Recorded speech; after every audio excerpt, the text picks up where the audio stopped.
Welcome to my channel. अस्सलामुअलैकुम। हमारा आज का बेबी गर्ल्स नेम है आलिया।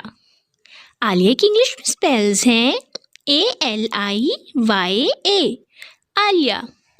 इस नेम का मज़हब है इस्लाम और इस नेम का जिन्स है लड़की।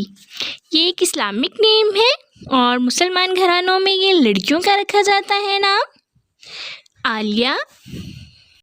इस नेम के मायने हैं इज़्ज़त माब खातून। आलिया।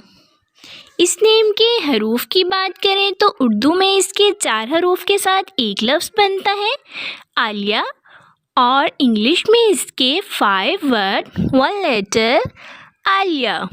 इस नेम के तफसील है आलिया जमशेद, आलिया अली। इस तरह से हम ये नाम रख सकते हैं। आप भी अपने नाम का मायने जानने के लिए कमेंट्स में अपना नाम लिखें और मायने जानिए।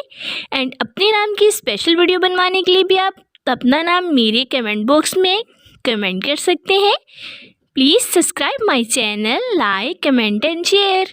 ओके डियर्स, फिर मिलेंगे न्यू नेम न्यू वीडियो के साथ। अपना ख्याल रखिएगा, दुआओं में याद रखिएगा।